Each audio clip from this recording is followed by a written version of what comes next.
Pastor da Nova Igreja da Barra. Pastor, muito bom tê-lo aqui, brigadão. Pastor Maurício é meu pastor, viu, gente? Então, aí o pessoal da TV aqui, as produtoras perguntaram para mim, você não fica nervosa?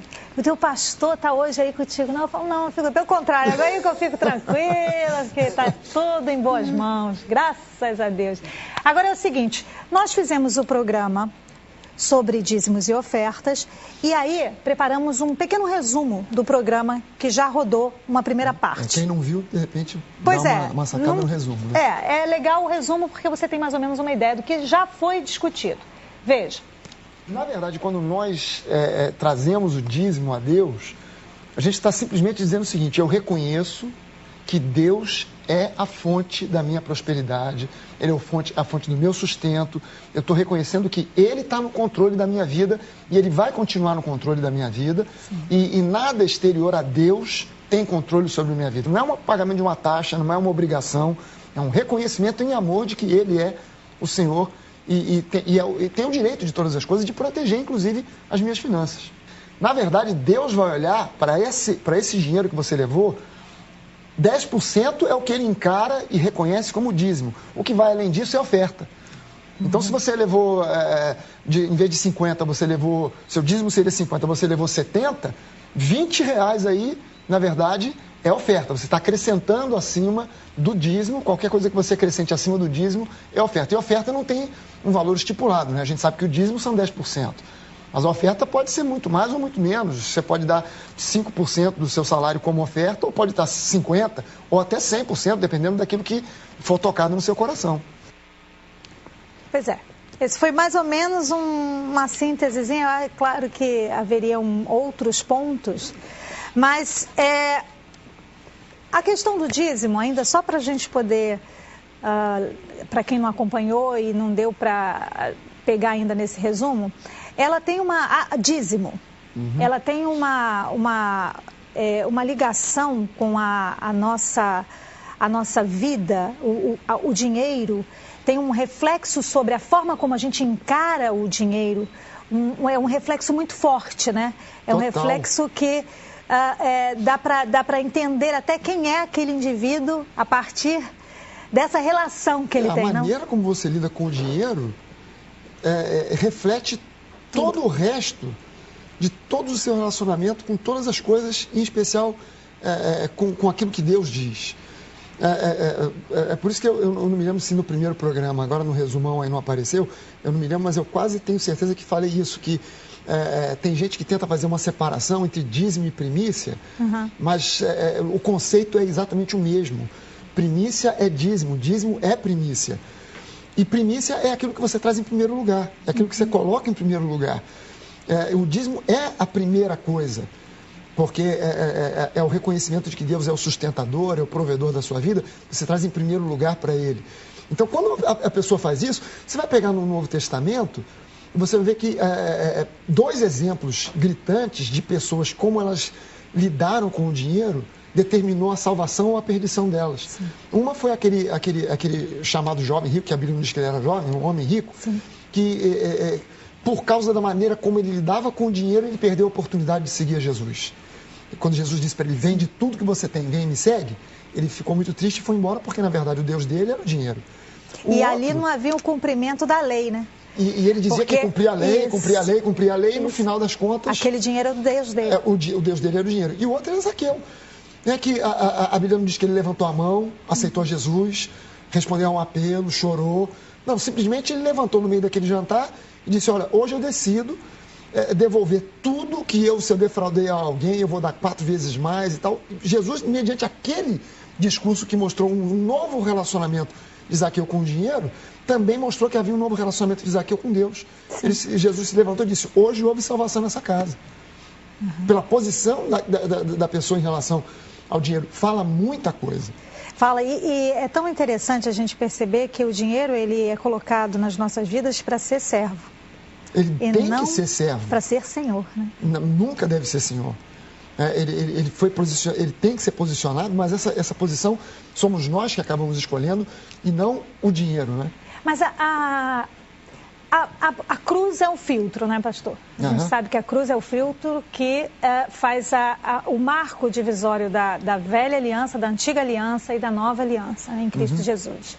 Muita gente, por não conhecer a palavra, diz o seguinte: bom, agora na nova aliança a gente não precisa dizimar. Mas é engraçado que talvez se ela for ler o livro de Hebreus, sim, ela vai começar a entender que, por exemplo, no livro de Hebreus diz que Abraão deu o dízimo de tudo que ele trouxe do espólio de uma guerra, ele deu a Melquisedeque. Esse Melquisedeque, na verdade, se você for procurar quem é Melquisedeque, Melquisedeque é uma forma pré-encarnada de Jesus. É um rei que não tinha genealogia, não tinha pai, não tinha mãe, não teve descendência, ninguém sabe de onde ele veio, para onde ele foi. E tudo o que a Bíblia mostra lá no livro de Gênesis sobre Melquisedeque aponta ele como uma teofania, uma aparição de Jesus pré-encarnação, antes da encarnação. E quando Abraão encontrou com esse camarada, Melquisedeque, ele reconheceu nesse Melquisedeque alguma coisa, que ele entregou o dízimo de tudo aquilo que ele trouxe como espólio de guerra. Ele deu o dízimo a Melquisedeque, e Melquisedeque já tinha abençoado a Abraão. Aí no livro de Hebreus diz que este Abraão trouxe o dízimo a esse Melquisedeque, a quem se vê. Nós levamos a quem nós não vemos. Exatamente. Então, o princípio do dízimo continua existindo, até porque o dízimo é um princípio, não é uma doutrina. Se você for tentar encarar o dízimo como uma doutrina, ele vira uma coisa legalista. Eu tenho que levar, é a taxa. Sim. Eu tenho que levar para Deus me proteger. Deus é um mafioso, eu sou o camarada que estou procurando a proteção da máfia. Então eu pago a taxa para receber a proteção. Isso aí é lei. Nós não estamos mais na lei. O dízimo é um princípio. E o dízimo ele começa como princípio lá no livro de Gênesis. Aliás, eu trouxe bloco e caneta. Pode ficar à vontade. Só pelo seguinte, eu tinha escrito isso aqui, mas não vai dar para deixar escrito. Eu vou deixar o escrito aqui, porque ia ficar muito confuso. Mas se a câmera conseguir pegar aqui, deixa eu pegar para você, só para você ver o curioso. Isso não é teologia, não. A câmera aqui do Marrom pega, não pega? Consegue pegar aqui, Marrom? Pega dá sim. Um close aqui no que eu vou escrever? Vamos ver. Você pegar Gênesis 1, tá, no hebraico, no português no princípio criou Deus o céu e a terra, né? No princípio criou Deus, no hebraico é Bereshit bara Elohim. Bereshit é a primeira palavra, né, da Bíblia, de toda a Bíblia, Bereshit, que significa no princípio. Bereshit é isso aqui. Essa letra aqui é o Bet, essa aqui é um Resh, essa outra letra aqui é um Shin, essa outra aqui, aliás, perdão, essa aqui é um Aleph, essa aqui é um Shin, essa letra que parece uma vírgula é um Yod. E essa Deixa eu só te dar uma ideia que eu não sei, o Samuel vir para cá, para trás do pastor. Vai focar, vai conseguir pegar mais. Isso, acho que vai ficar legal. Isso. Então, olha lá, só eu escrevi aqui a palavra Bereshit, tá? No hebraico, no princípio. Bet, Resh, Aleph, Shin, Yud, Tav. Se você pegar essa palavra, Márcia, e começar a dissecar essa palavra, dividir ela em blocos, primeiro bloco que você encontra é isso aqui, ó. Bet, Resh. Bet, Resh é bar. Bar é filho. Segundo bloco que você pega aqui, é esse segundo bloco aqui. Resh, Aleph, Shin. Rosh. Rosh é cabeça. Pega isso tudo aqui, começa a dissecar isso tudo, você vai ter que o filho é o cabeça, Yud, ele simboliza uma mão, a mão de poder. O filho é o cabeça que com a mão de poder aponta para a cruz. O Tav, o símbolo do Tav, o Tav simboliza uma cruz. Ele começou como uma cruz e virou depois dessa letra aqui. Se você pegar essa letrinha aqui e tirar, vai sobrar Reshit. Certo. Você tirou o Bet, Bereshit, sobrou Reshit. Reshit, a palavra Reshit é primícia. Se você pegar só essa letra Bet, para saber o que ela significa, Bet significa casa. Casa. Trazei todos os dízimos, as primícias à casa do tesouro. Primícia, Reshit, o filho é o cabeça da mão de poder que aponta para a cruz. Ele é a primícia. Quando você pega a primícia, traz para a casa do tesouro, isso vai produzir uma outra coisa, vai produzir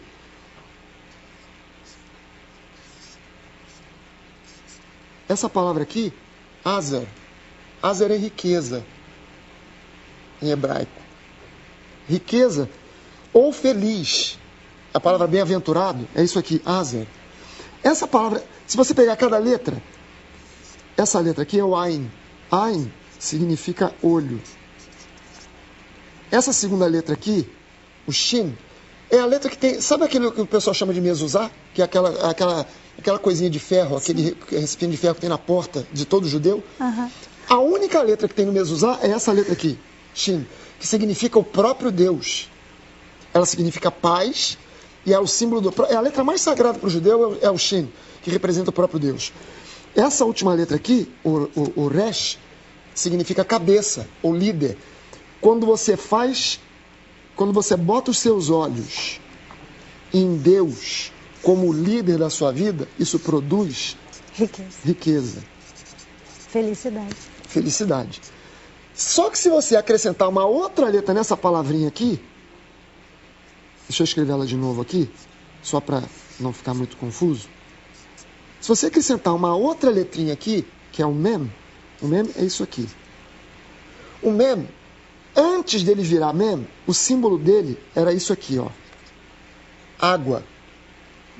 De água, ele virou Mem. O Mem simboliza água. Água, a gente sabe que água, na simbologia do Antigo Testamento, água é símbolo do Espírito Santo. Uhum. Fogo também é símbolo do Espírito Santo, água. Quando você pega a palavra azer, riqueza, e acrescenta Mem, que é o Espírito Santo, sabe que palavra vira? Mazer, dízimo. Isso não é teologia, isso é só curiosidade. Eu não estou mostrando teologia, eu estou só mostrando curiosidade para você.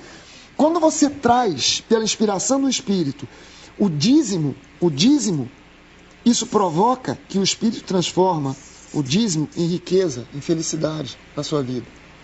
Isso é só curiosidade, não é teologia. Não estou falando de alguma coisa teológica. Estou botando alguma coisa só com uma curiosidade. Dízimo já começa na primeira palavra. Bereshit, a primeira palavra. Deus criou. Quando você traz o dízimo, ele traz à existência aquilo que não existe, a riqueza que talvez não exista. Não faz a mínima diferença se você é uma pessoa que trabalha com... que você tem diploma, muita formação, muita sabedoria, muito conhecimento, muita inteligência. Deus não depende de nada disso para provocar riqueza, para produzir riqueza na vida de nenhum dos seus filhos.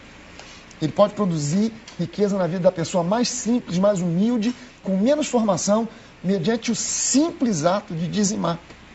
Quando a gente vai para a oferta, aí a gente dá um salto de, 300 anos-luz em cima do dízimo. Então vamos lá para a oferta agora. Vamos para a oferta. Se na sua mente não vem mais nada sobre o dízimo aqui, senão a gente volta para o dízimo de novo. Não, vamos dar uma chegada na oferta só para dar uma... Tá bom, vamos lá. Uma balançada na roseira. Tá. Quando você vai ao Novo Testamento, o princípio mais claro sobre a oferta é quando Jesus fala sem nenhum tipo de simbologia, tipologia. Ele fala claro, cristalino, como água mineral. Dai e dar-se-vos-á. O dar não é dizimar. Porque quando você está dizimando, você não está dando nada. Você está devolvendo uma coisa que pertence a alguém. Você está devolvendo a Deus aquilo que a Deus pertence. Certo. Então, quando ele diz dai, ele não está falando de dízimo. Ele está falando de oferta. Dai e dar-se-vos-á. O quê? A mesma medida? Não. Dai e dar-se-vos-á. Boa medida, recalcada, sacudida, transbordante, generosamente vos darão. A imagem que passa nesse recalcada, sacudida, generosa, é mais ou menos a imagem do quitandeiro, né? Na época que o pessoal ia para a quitanda, agora no Rio de Janeiro, se ainda existe quitanda, não sei, mas quando eu era garoto, ainda existia. E se você fosse muito freguês do quitandeiro e pedisse lá meio quilo de farinha, ele ia dar para você um meio quilo, mas ele ia dar uma medida recalcada, quer dizer, ele ia socar aquela ali para caber mais no pacote, sacudida para encaixar bem, transbordante, porque ele ia botar mais, ia ficar em vez de 500, 700 gramas, generosamente querendo ainda botar para fazer aquela montanha, aquele morro por cima, generosamente vos darão. Então, quando Jesus fala sobre a oferta, se você colocar o dízimo como já uma fonte de bênção, a oferta é o potencializador O dízimo, na verdade, o dízimo, embora a gente esteja vendo aqui que ele produz riqueza, a intenção do dízimo nem é produzir riqueza.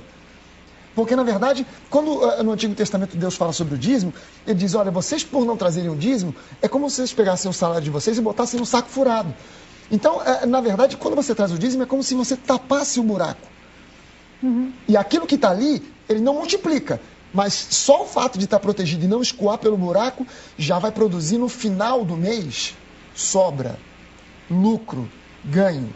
Se você acrescenta em cima disso a oferta, você está potencializando, você está botando um catalisador, que aí vai trazer a medida sacudida, recalcada, transbordante, generosa, que não diz, Jesus não diz assim, Deus trará. Ele diz, vos darão, de alguma forma, homens, pessoas à sua volta serão tocadas para te promover, para te abençoar. Se você depende de clientes, os clientes vão te buscar, vão te procurar. Se você depende de um salário, de um aumento, você vai receber o aumento. Como é que Deus vai fazer isso? Não sei, porque milagre não se explica. A gente apenas crê. Crê e o resultado chega. Aliás, a nossa função nessa história toda é crer. O dízimo, o que faz o dízimo funcionar não é os 10% que eu levo. O que faz o dízimo funcionar é a fé que eu coloco em cima dos 10% que eu estou entregando. Porque sem fé... Você lembra que no programa passado teve uma pessoa que telefonou dizendo eu estou meio desconfiada que na minha igreja o dízimo não estava... Essa pessoa, ela está levando o dízimo, mas a fé dela já foi pelo ralo abaixo, porque ela não tem confiança, ela está desconfiada, ela não está tendo nem cabeça para exercer fé sobre aquele dízimo que ela está levando. Porque a preocupação dela é que o dízimo está sendo mal usado. Mal administrado. Mal administrado. Então ela está na desconfiança, ela não está na fé, ela está na desconfiança. O grande segredo da coisa toda não é nem o dízimo em si, mas a fé que eu aplico em cima disso. Eu creio, eu estou honrando um princípio que Deus estabeleceu lá, já no livro de Gênesis. Bereshit não tinha lei. Deus estava, não tinha nem mundo. No princípio, Deus criou, depois é que Deus criou. Primeiro foi Deus ter a intenção de criar, depois é que ele disse, haja luz, haja terra, haja águas, haja isso, haja aquilo. Antes de tudo, o princípio do dízimo já estava estabelecido na mente de Deus. Ele já estabeleceu o Filho como o cabeça que conduz com a mão de poder para a cruz. E que traz a bênção sobre a nossa vida, quando a gente honra os princípios que ele estabelece na sua palavra. Então o dízimo não tem nada a ver com doutrina, não tem nada a ver com legalismo, ele tem a ver com um princípio que pela fé eu honro e fatalmente, inevitavelmente, Deus se vê, entre aspas, obrigado a me abençoar. Quando eu digo obrigado é porque Deus jamais ele foge de cumprir a sua palavra. Quando a gente obedece à fé, Deus nunca deixa de cumprir, ele fica amarrado, ele diz isso no Salmo 119, não é que ele é fiel à sua palavra, que ele cumpre a sua palavra, que ele não vai mudar os seus estatutos, ele sempre vai ser fiel àquilo que ele planejou, àquilo que ele prometeu. Então não tem por onde Deus, ele vai olhar para você, ele não vai olhar e vai dizer assim, mas eu não vou abençoar porque ele tá, não tem um jeitinho que eu gosto. Tá magro demais, ou tá gordo demais, ou não frequenta aquela igreja que eu queria que ele frequentasse. Não, Deus simplesmente vai honrar por causa da honra que ele tem, do compromisso que ele tem com a sua palavra, que é a sua aliança. Agora, pastor, tem uma questão que muita gente falou da outra vez, ou muitos comentários surgem, bom, eu coloco o meu dízimo aonde? Eu coloco a minha oferta aonde? Essa é, para muita gente, a grande questão. E aí? O texto mais básico que o pessoal conhece sobre dízimo, que é Malaquias 3, capítulo 3, ele fala, trazei todos os dízimos à casa do tesouro. Esse termo, casa do tesouro, ele, numa visão de Novo Testamento, é a igreja. Então, há pessoas que tentam administrar o seu dízimo. Eu vou dar um pouquinho aqui, eu vou dar um pouquinho ali, eu vou dar um pouquinho para os pobres, e no final, somando tudo, deu 10%, eu dei para a instituição de caridade, eu dei para aqui, eu dei para acolá. Mas a Bíblia não dá a ninguém o direito de administrar o dízimo. Ela diz, levar à casa do tesouro. Se por um acaso, como a gente ouviu um testemunho aqui, muito oportuno até, eu acho, de uma pessoa que estava desconfiada de que naquela igreja, de alguma forma, ela não confiava, eu não sei o que estava acontecendo lá, A gente ouviu uma coisa muito rápida. Eu não conheço o pastor, não sei nem o nome da igreja. Sim, graças a Deus, nem quero saber. Mas no fato daquela pessoa ter desconfiado, não dá a ela o direito de pegar agora esse dízimo e administrar levando para outros lugares quaisquer. Porque quando a Bíblia diz trazei os dízimos à casa do tesouro, a ideia é simplesmente o seguinte: a igreja, ela precisa ser fonte de bênçãos para outras pessoas. Ela precisa ser fonte de bênção para o mundo. E a grande verdade é que a igreja, sem finanças, ela nunca será fonte de bênção para ninguém. Sim. E isso aqui, tudo só existe porque houve uma fonte de finanças. Sem finanças, nada disso aqui existe. O evangelho, ele é dado de graça, mas o veículo por onde ele vai custa caro pra caramba. Então, você tentar administrar no lugar de Deus, deixa que Deus administre o dízimo. Entrega pela fé na casa do tesouro.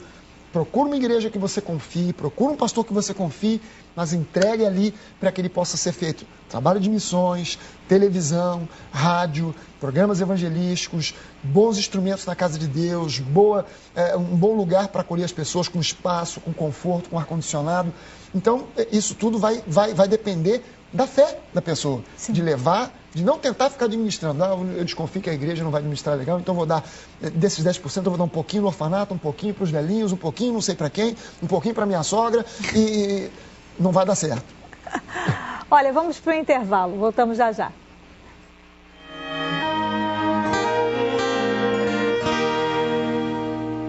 Você está assistindo? Trazer por obrigação, trazer por necessidade. Esse é o fim do mundo, né? Esse é um problema sério. O apóstolo Paulo, ele fala sobre isso, né? Ele fala que ninguém deve trazer nem o dízimo, nem as ofertas, ou por necessidade, né? Porque a igreja tem necessidades. Uhum. E às vezes o pastor enfatiza a necessidade. A igreja precisa construir um banheiro novo, a igreja precisa botar um rebaixamento novo, e um som, ou isso ou aquilo. As necessidades sempre existem. A questão não é a necessidade. A questão é você ofertar com alegria, é você dizimar com alegria, é trazer com espontaneidade. Se você for basear na necessidade, o que vai acontecer? Você só vai trazer no dia que você... Não, já tem o banheiro novo? Já tem o rebaixamento? Já tem o som? Então não precisa mais levar nada. E não é por aí, porque quem está perdendo com isso não é nem a igreja, é o ofertante. É a experiência com Deus que está deixando de ser vivida. Está deixando de ser vivida. Uhum. Então não é por obrigação, não é porque existe uma pressão, não é por uma necessidade, é por um entendimento de amor, de que Deus é o provedor, Ele vai me abençoar e eu vou entregar esse dízimo, eu vou entregar essa oferta e é como se eu estivesse colocando na mão do próprio Deus. Quem está administrando é o pastor e a igreja, mas na minha fé eu estou colocando na mão de Deus e Deus vai me abençoar. Pastor Maurício Fragale com a gente, pastor da Nova Igreja. É uma grande bênção tê-la aqui, pastor. Prazer para mim. E a gente vai continuar esse assunto e muitos outros com o pastor Maurício, conforme a agenda dele puder. Kelly, eu creio, não é isso? Creio. Então pronto.